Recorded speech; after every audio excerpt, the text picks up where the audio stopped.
Dans Koh Lanta, diffusé tous les mardis soirs sur TF1 depuis le 21 février, des silhouettes, très proches de tous les candidats du jeu, sont recrutées par la production et visibles dans certaines images diffusées à l'antenne.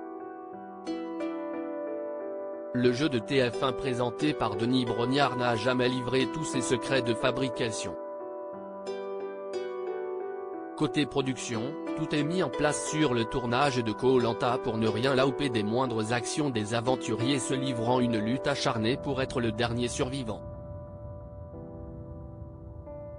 L'émission est un gros barnum puisque 200 à 250 personnes sont embauchées sur place et travaillent sur le programme au cours de la saison, et même en amont concernant les constructeurs des épreuves. Mais saviez-vous que certaines des images diffusées à l'antenne sont retournées après les jeux? Découvrez comment et pourquoi. Les coulisses du tournage de Koh Lanta dévoilées, impossible de s'arrêter ni de refaire quoi que ce soit parmi les métiers de l'ombre, des testeurs de jeux sont recrutés par la production. Ils arrivent avant le premier jour de tournage en fonction de la construction des épreuves pour tester les nouveautés notamment explique le producteur Julien Magne.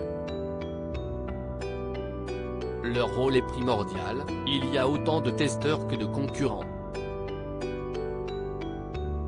On se met en situation réelle d'une épreuve.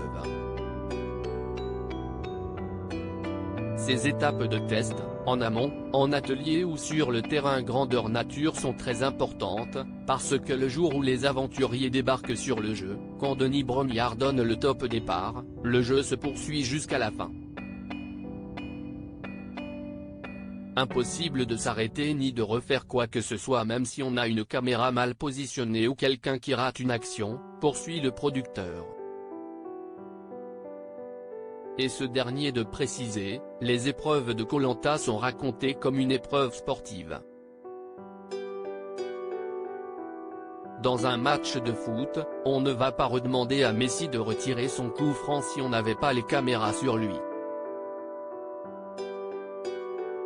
Des doublures se remettent exactement dans les mêmes positions que les aventuriers de Koh Lanta en plus des plans serrés, proches des candidats, et des caméras qui filment les jeux depuis un avion le jour J, des drones, qui ont même leur jour dédié le premier samedi du mois de mai, capturent également les épreuves, depuis le ciel.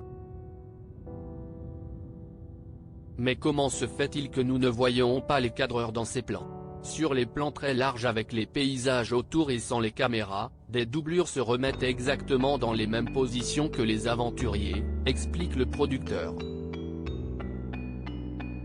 Des scènes de l'émission de survie sont donc rejouées, après coup, pour offrir de belles images en plan large. On fait ça pendant la saison, en fonction du plan de travail prévu et quand les équipes sont disponibles précise Julien Magne.